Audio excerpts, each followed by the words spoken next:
урматтуу агайын туугандар, оштук шайлоочулар, бүгүн мына алдыңарга келип калдык. Мен ушул аянтта далай микрофондон сүйлөдүм.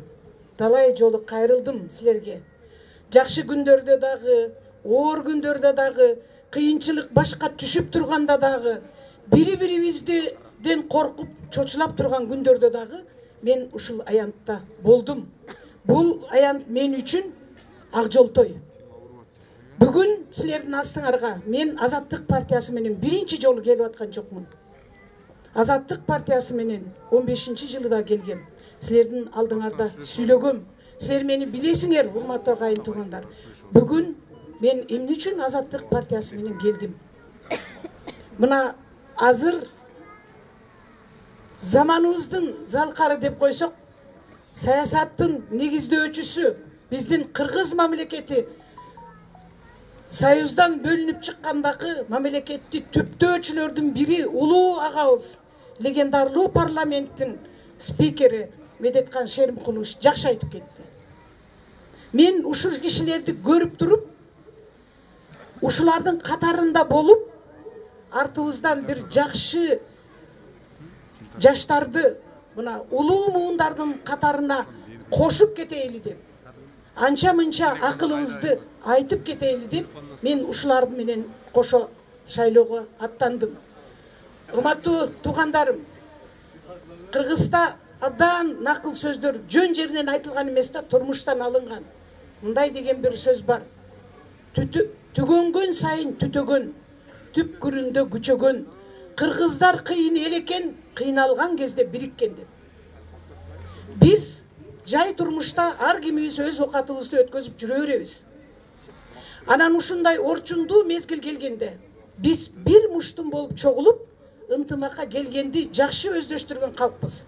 Мына бүгүн биз Азаттык партиясынын туусунун астында не деген адамдар, улуу муундар, орто муун артыбыздан жаштарды ээрчитип, бүт Кыргызстандын булуң бурчунан чогулуп, Азаттык партиясы менен аттандык.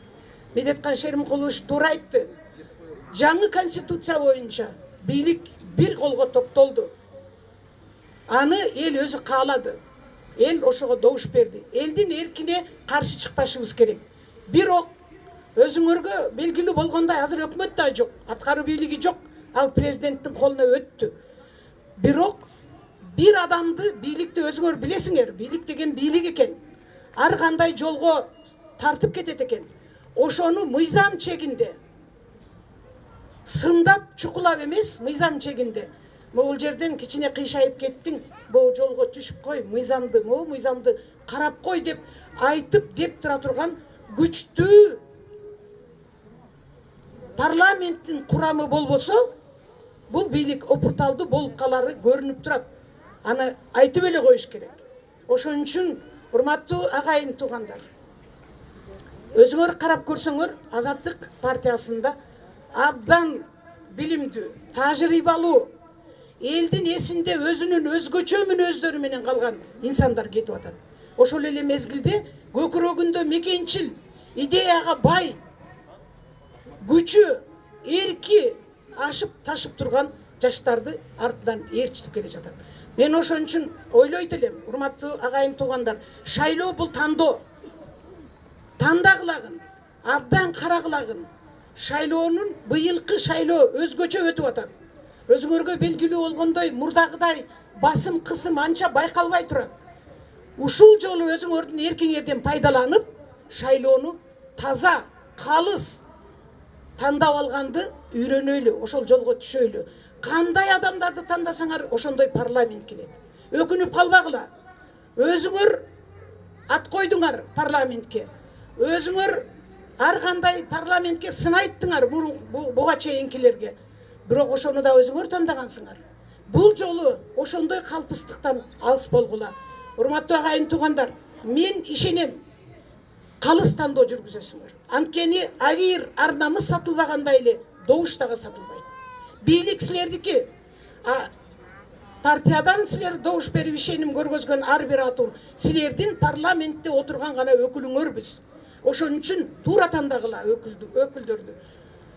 Мен ишенем, Азаттык партиясын тандайсыңар деп.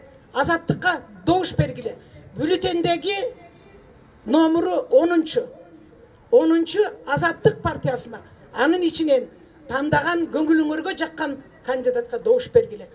Азаттык партиясын колдойбузбу? Чоң